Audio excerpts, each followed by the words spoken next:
My name is Monroe. I'm the Director of Marketing for Real Satisfied, which is a customer satisfaction platform for brokers and agents. And I also have a lovely co-host, Justin Tucker. And Justin, I've never been referred to as the lovely co-host, but I'll take it today. My name is Justin Tucker. I'm the Vice President of Sales, Marketing, and Technology for WFG in the West.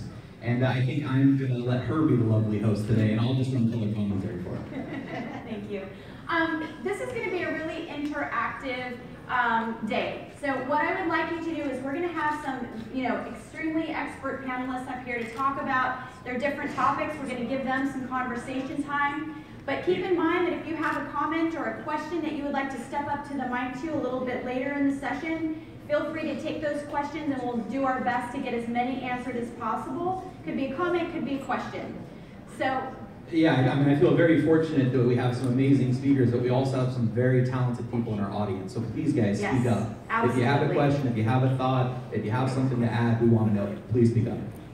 Very good. All right, you guys ready to get started? Yeah. All right, I'm going to step up stage. I have a question. No. Yeah. Security. Baldwin guy. Sit down. So our first session today is going to be Facebook for the win. And this is about Facebook ads and marketing.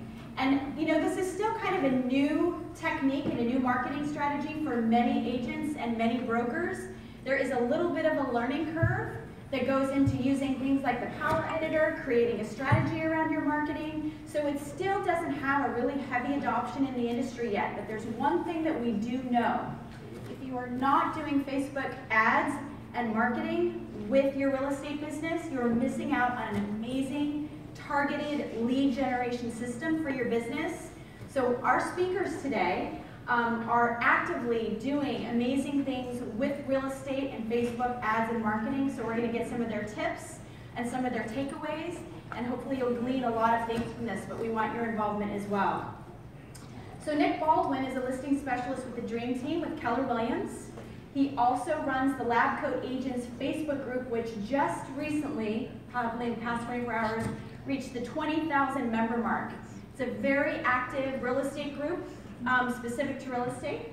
We have Christina Etheridge, who is a 21-year veteran in the real estate industry, over 3,000 closed transactions, and she also is the founder of leadsandleverage.com, which is a specific company that trains agents and brokers on how to use Facebook as a lead generation strategy. Then we also have Noah Jorash with Likeable Media. He is he's a media planner, so he does Facebook for actual clients to actually help them to understand how to use Facebook to build their brand. Correct? Yes. Okay, so let's just go ahead and get started. I wanted to start with Nick because Nick, right off the get-go, you are running a very successful company with the listings, and so you're doing very specific things on Facebook. Yeah, so my team, the Baldwin Dream Team at Keller Williams, relies heavily on Facebook lead generation, specifically seller and a lot of buyer ads too, but and our team did 50 million in 100 transactions last year. So what we try to focus on with our buyer and seller ads is offering something in return to the customer. So we're not just saying, hey, check out this open house, or hey, check out our new listing. We're saying, hey, here's our new listing, and if you'd like to receive, a list of homes in 500K or less in Montclair, which is a sweet spot, right? Sign up for our mailing list or something along those lines. So we're offering value, and whenever we run ads that give something back, as opposed to just kind of like showing off what we're doing, we receive a lot more engagement and capture a lot more information. So it's about giving something to the consumer, making it about them, not so much yourself. Well, and Christina, so you've actually, sort of seen how agents struggle a little bit on how to understand their strategy. And one thing that we had talked about was sometimes agents are asking the wrong things about how to create the strategy. So give us a little bit of an idea about some of the wrong things to do with a Facebook ad strategy. Well, actually, it's more about asking the wrong questions. Yeah. You get a lot of agents that are, what's the perfect ad to run? How much should my budget be? And those are all great questions, but it really needs to start with, who's my consumer? And no, it's not just buyers and sellers, it's who's your specific avatar. Like he referenced a certain price point in a certain town. That is the seller or the buyer that he's going for in that ad. So you need to narrow it down. Who is the person that this ad needs to reach? Not just in targeting, but in verbiage. I mean, there are sources out there that provide the data, the listings, the home values. So what other problems does the consumer have that's not being answered? And that's where you get into providing that for them to get them to come into your funnel, into your database. Right. So you know, we talked also too, and along the lines of having that strategy. It's not just about having a Facebook strategy, but it's also making sure that that works with your specific marketing strategy. So I'm sure you talk with clients a lot about how does this fit into your overall marketing strategy? Maybe you can touch on that just a little bit. Yeah, that's exactly it. You want your ads to really kind of be, you know, fitting in with everything else you're doing. And Facebook provides such a unique opportunity to do that. Christina said, know your audience. Facebook gives you that opportunity to reach that audience. It's so unique because the targeting is so specific that it's not something you can do with TV, with magazines, with newspaper ads. You can really find that audience very specifically on Facebook and really use it to just bolster your advertising strategy as a whole. Great. So what I really want to talk about is kind of the things that you need to do to get started with Facebook ads. One thing that I would like to know about, we're putting money into Facebook. So that's the big question is, what portion of my marketing budget should I be applying towards Facebook? And what are we starting to see in the return of the investment? We can read a ton of articles about what we can do and what other people are seeing, but specific to the real estate industry, how do we budget for that and how do we get it started? So what I've started doing, I mean, I've been doing it for a while, but what I have been finding to be a great return is I have actually 4 different Facebook pages. One is for millennial home buyers moving from Hoboken or New York to Montclair, New Jersey. One is our main team page. One is a page for my town, so Bloomfield, New Jersey, real estate. And then one is a page for the whole county. So I run ads specifically tailored to those type of pages. So for Bloomfield, because I want to dominate that town, I run the seller ads. For my millennial page, which is called From City to Suburb, I run my buyer ads. And then for our team page, it's more informative and we post our new listings and so on and so forth. But I feel like if you have a Facebook page, like Anytown USA Real Estate Market, and you just target sellers or buyers through that, like have a purpose for your page, and then target them specifically, and then really make the ads like you're running an advertisement, like in a magazine. So pick a beautiful photo, have the right ad copy, you know, look up words that jump out at people, like speak to them. What are they trying to do? Why do they want to move? So those are just a few little things that we've been doing that we've been finding have really been working for us. And how about the budgeting? Oh, so the budget. So for me, I do $7 a day. I feel like that's like the perfect amount. $7 a day for like 5 days. So anything more than that, it starts to become spammy. So do it for $7 a day. Really target down in the ads manager who you want to reach. So I have $500,000 price point.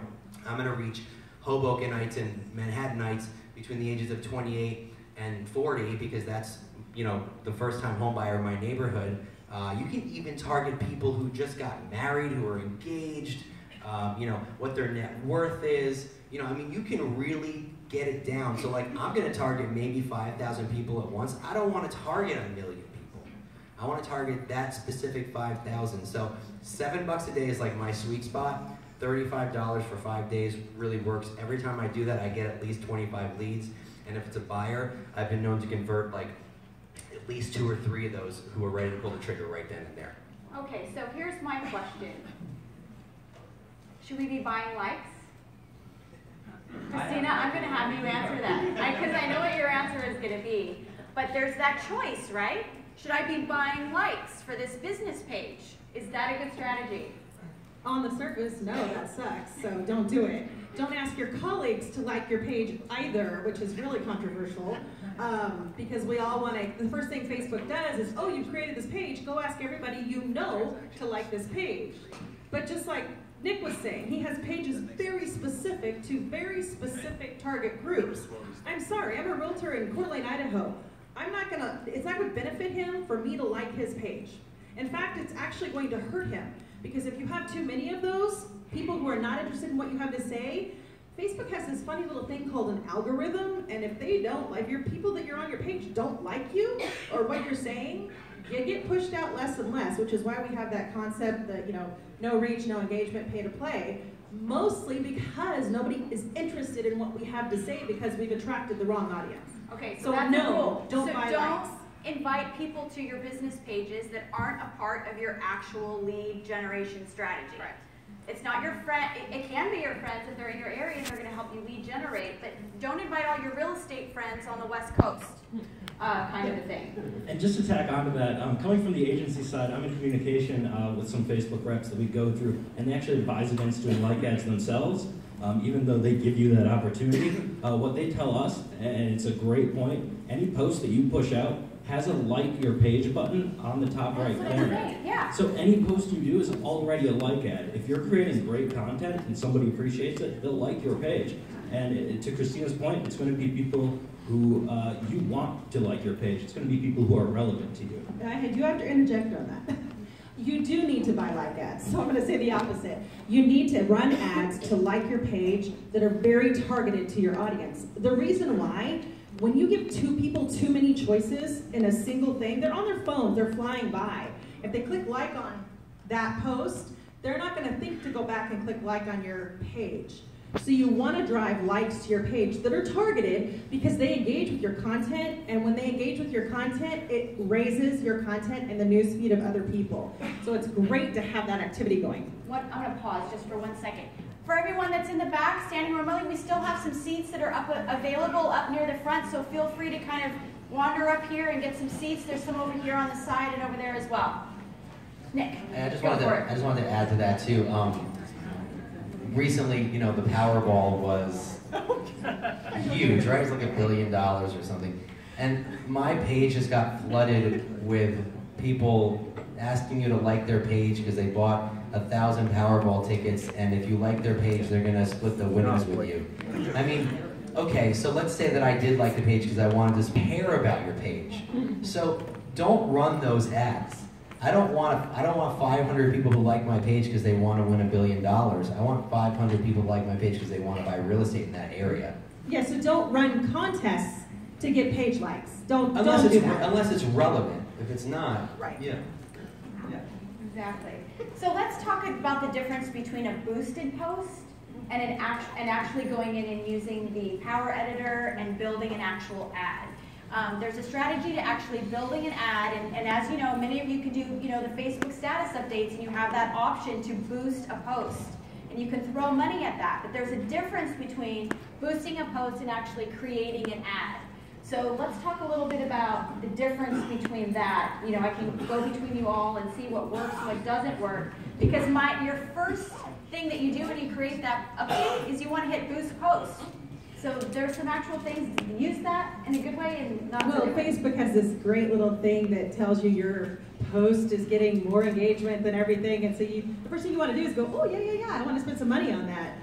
The problem with boosted posts, it's really that option to do ads it's kind of for newbies, and that's not a negative thing, but if you're not comfortable going into Ads Manager or subsequently Power Editor, which is Ads Manager on steroids, if you're not comfortable going into those places, it's really just easier to click Boost Post. But here's what you're doing.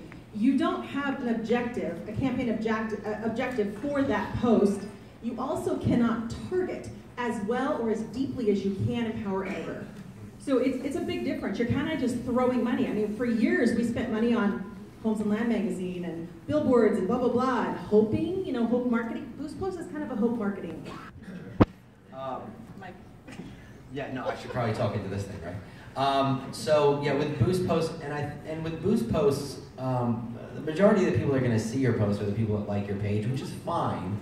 But you know, if you've targeted your page in the wrong direction and your friends and all other places of the world are liking your page, it's not going to do you much good. So you're kind of throwing money out the window. So learn Ads Manager. It's actually not that difficult. You kind of just go down the list and check off things that you want. And Power Editor as well. That's a little bit harder, but for like the everyman, Ads Manager is definitely the way to go. And you can, your dollar will go a lot further, like, you know, like 40 cents a lead, or you know, something along those lines. And that 40 cents could turn into $15,000 depending on your price point. Hold on 1 second, man. We'll give you extra time in this segment, but could you do the please raise your hand if you got some seats around you, because we have a lot of people in the back. Please come forward and sit down. Please come take some seats. There's more people filing in.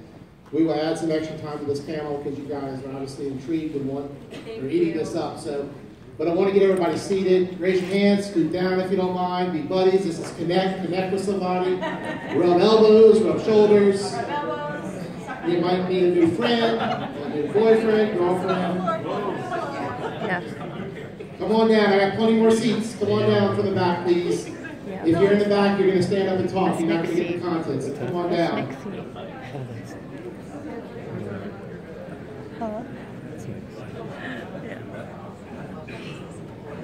Anybody else want a seat from the back? There's plenty of friends I want you to sit next to. I see a lot of important people in this room. You're going to want to sit next to them. There you go. A lot of important people. This is more Monroe. See? She knows. A few more? Seats over here. We got seats in this aisle over here. This lady over here is sitting all by herself. She wants a friend to sit next to her. We have Morgan in the back. God, I got 3 chairs over here, 4 chairs over here. Hold up for a second. All right, sorry to interrupt. You guys are awesome. Continue. Thanks, everyone. Okay, so one thing that I did want to mention, though, is that every once in a while, you get a viral update, an update or a post that actually goes viral on your business page. This is a little bit different than the actual Facebook ad strategy. But one thing that I've noticed is that, first of all, if you do decide to use the boost, because the boosted post, it's not altogether ineffective, but if you do decide to use it, don't do it the moment that you post an update and hope that it gets boosted. If you post an update that starts to go viral, starts to create more impressions than a normal ad, then boost the post. Don't do it the minute you post it and then boom, I'm just gonna boost it and it'll get out there to as many people as possible. Take the time, wait to see what it's doing. If it's driving engagement for some reason, and sometimes that's an anomaly. We don't really know why something can go viral. It could be a photo, it could be an image of a house, it could be a meme that you decide to use. But every once in a while it could go crazy, and that's a great time to use boosted posts. When you're in the moment, you've got engagement, it could be at night, everyone's home, everyone's looking at it. It's a great time to boost it. Can I give an example of that? Yes, perfect. Okay, so I have an example of that where I find that, you know, offering, not necessarily always selling real estate to your followers. I mean, I follow the jab, jab, jab, right hook model. I mean, it's definitely the Gary Vaynerchuk model is like the best way to go. So one of my most popular posts was an infographic about return on investment on something in your home. And so it said that whatever it was, a kitchen right now, will bring X amount of return, right? And it was kind of a cool picture. And I noticed that it started getting organic likes. So I boosted it as a home valuation ad. And then I started to get leads from it, seller leads. And that's the type of thing that Laura's talking about. So offer up some information, and it's going to catch on, and then turn it into an ad to generate leads from it. And don't just do it once. Take that exact same one and do it 3 months from now. And then do it that exact same one. Don't create a new one. Use the same one that had all that engagement, because then when it gets pushed out again in 3 months, it's going to go crazy even more because people it builds on itself. But the ad that you run for something like that, so if it was a home renovation, the seller ad would then say, you know, it wouldn't be a direct how much is your home worth. It's like how much would your home worth be with a new new kitchen type of thing. Find out now, and then I would contact them. Obviously, that's kind of the way to go with that. Yeah, and also more so than just going back to that post and promoting that again 3 months later, take learnings from it. Ask yourself why that one works so well. Is it just because it's interesting content? Is it certain wording you use? Did you ask a question to get somebody to click through? There's all these different things that you can do tests of. Try different things with your posts. See what's really working for you, and go with that. Use that for future posts, and just take those learnings and really apply them. Yeah. Well, and one question I had is so what should the ratio of organic content be to actual ads? Because we're always wondering what to put out on our pages, and not only that, what should we be using as actual advertising, and what should we be using as natural organic engagement pieces? I don't have a number for you, 80, 20, 8 out of 10. You really just need to jab, jab, jab on your posts and your content and use paid ads to hook. So, yeah, there's not a real ratio. Just don't do a lot of selling on your page. Provide value. Answer their questions. Don't answer how great of a realtor you are. If you share those posts that, 10 reasons why you need a realtor, they're going to ignore you. But if you share a post on, hey, if you're gonna have a home showing, get your butt out of the house so it can actually be sold. So, we all know as agents that sellers tend to kill the sale because they think they're the world's greatest salesman for their house. Stuff like that they don't realize is a problem. Answer those questions in your posts, and then run the ads for the home values and the search homes and things like that under ads. So one question that I've seen, I love seeing the variety of media that Facebook is now allowing us to use for actual advertising. So it's not just limited to updates. We've got the 3 image carousel ads. We also have video ads. And so we have different ways of utilizing and sort of shifting around, different ways of capturing our audience. So what are some ways that, I was just reading the other day that the carousel ads are actually driving more engagement and traffic because people can scroll through them and actually see. So my question is, if you're using a carousel ad, should it all be on the same topic, the same type of driving to the same place? Or should each one of those things be focused on a different type of strategy, lead generation strategy? So I feel if you're doing a carousel ad, don't do buyer and seller ads together. No. Okay. Yeah. Do one focus, but make the pictures make sense. Tell a story, and then underneath in the caption, continue on with that story relating to that picture. Something cool that we just found out about last night in our Lab Code Agents group is that Facebook's now going to be putting, they've been trying it in India, I feel like. Now they're going to allow you to actually have ads that move like animation, right? It's called Canvas, right? Yeah. So that's going to take it to a whole other level. Like you click it, it does this cool little animated video, and so those type of ads are really interactive. So I think the carousel ads are really important because they make the person keep playing. I think with that's that. a hook ad. I Yeah, really so- think if you can do that well, Yeah, that's if a you're great gonna do way a to home- strike engagement. Yeah, if you're gonna do a new home buyer ad, maybe the first one will be, the couple looking through the iPad for a new house, and then they find the house, and then they buy the house type of thing, and then find your house here type of thing. So make it a story. Don't use, like he's saying, use different pictures, tell a story. Don't use the same verbiage underneath each picture. They're not incentivized to scroll through the pictures and ultimately click. So tell the story in the words too. And another great thing I found that's really successful with carousel ads is if you have a blog or anything like that, these carousel ads, each image is a separate link. You post your best blogs, the ones that you really, really loved writing, the ones that have been getting a lot of traffic, put them in there. Facebook will auto-optimize the order of them based on the person that it's served to.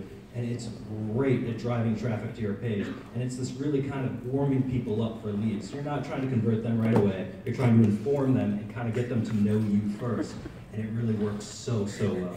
And when you're doing that, make sure you are pixeling that traffic that's going to those pages so you can run... What does that mean? Well, we all know about cookies. It's basically a cookie.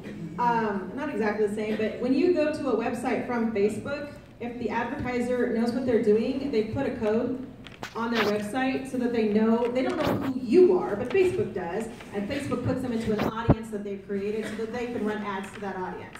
So when you're running, targeting traffic going to your blog, you want to do that so you can run ads to that traffic because you've thawed them out. They've come to you because you've given them something, so now give them something else. You know, jab, jab, jab, right hook. That's the goal.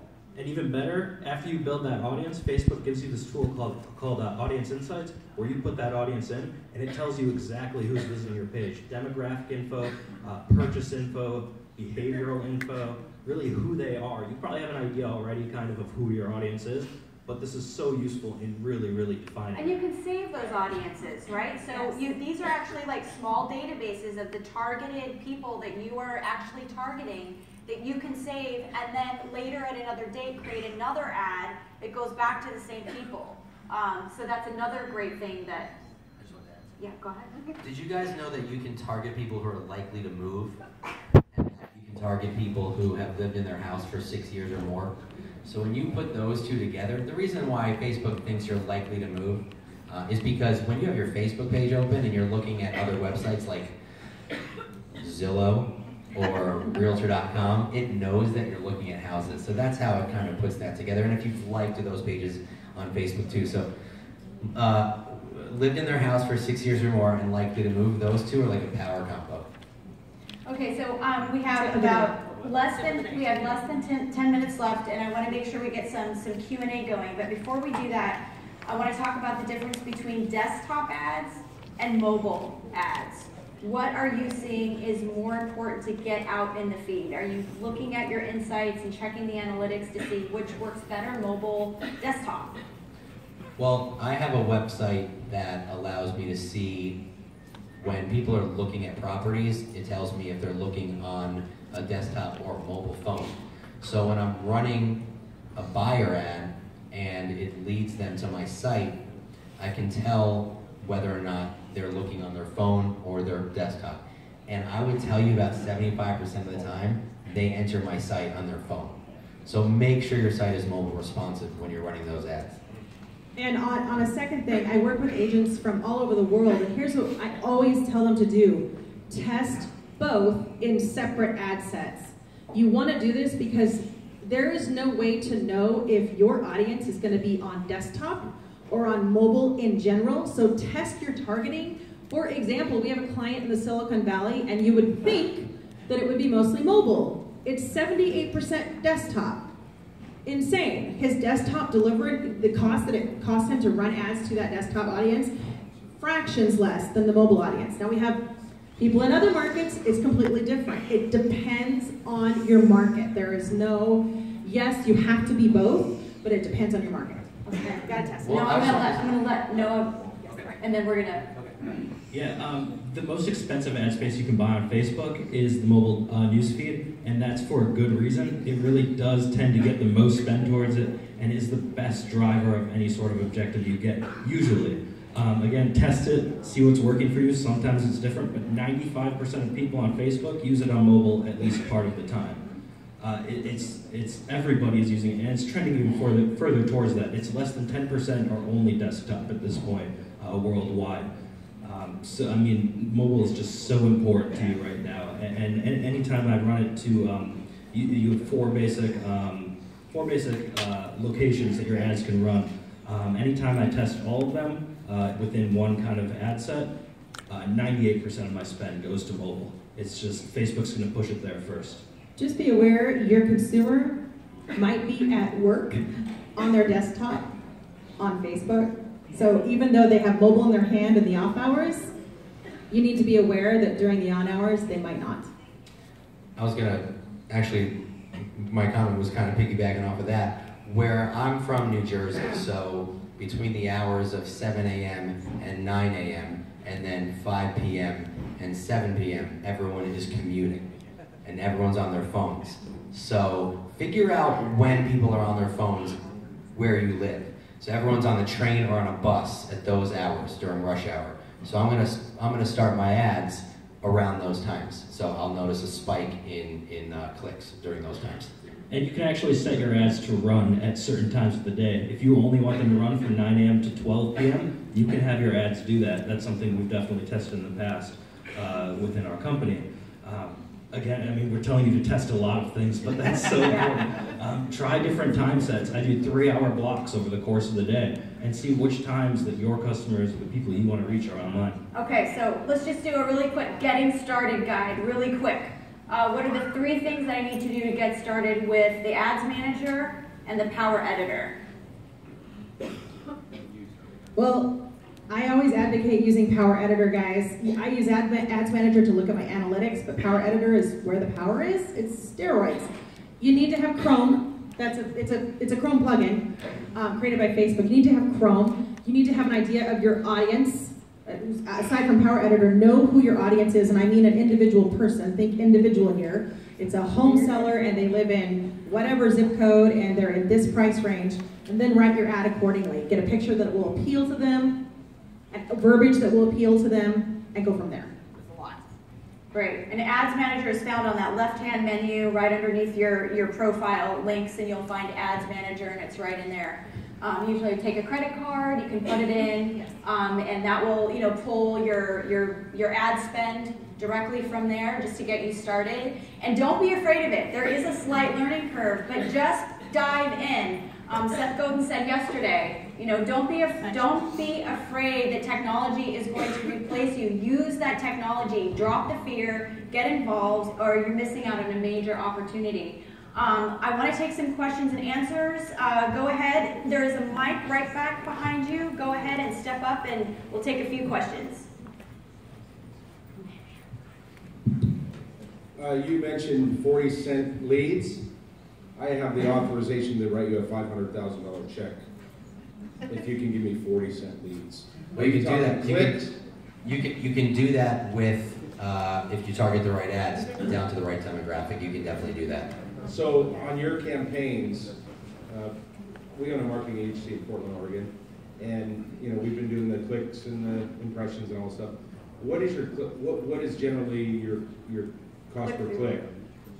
So I have today. It doesn't happen every time. I've gotten it down that low. It doesn't happen every time. I'd say on average it's maybe a little higher, maybe it's 70 cents, but I have gotten it to 40 cents. Okay, so you're talking click. No, I'm talking actual leads. Like I've gotten forms filled out. Yeah. Okay, so what is your click-through rate? What is your cost per click? I'd probably say around $1. Yeah. Right. No, I'm saying my leads come in at around between 40 and 70. When I get a lead, depending on how I target it, I will get them between 40 and 70 cents on a really good ad. What is your cost per click on Facebook? That's my simple question. Cost per click, can I ask the lady in the middle? Yeah, go ahead. The cheapest way to get leads is to drive people to your website and pixel them. I get as low as 28 cents cost per click, and I'm targeting just agents. So you're 28 cents per click on that. And then, of course, depending on the conversion rate of the landing page. So when you're saying $7 budget, what are you talking about for visitors on rates? Are you talking 28 cent clicks divided into $7 a day? Is that what you're? So I run about $7 a day for 5 days. That's what I do for my ads. Yeah. And those 40 cents are divided into your $7. Is that what you're saying? They come from the $7 a day. Yeah. So there's a total disconnect here for me. So why don't you guys talk about it offline? We'll get to a few more questions. Yeah. I'm not very analytical, so that would be a Christina question. Yes, ma'am.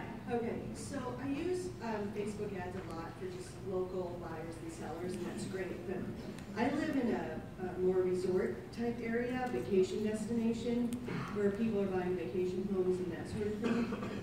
And so my challenge has been, how do you target people who are all over the world to come and look at your Facebook ads? So I'm in a resort area also, and one of the things I do know, NAR used to release this, they don't, but the Census Bureau has it now. You can actually find out the demographics of the top counties in America or top areas in America that immigrate into your area and target those zip codes. You know the income requirements for what they want to buy. You also now know the zip code, and you can know other interests. If it's waterfront property, they might be into water sports. If it's golf, they might be into golf. So you use all of those together to target them. Those are interests. So you're going to target by demographic, zip code, interests, all that, etc., all over the world.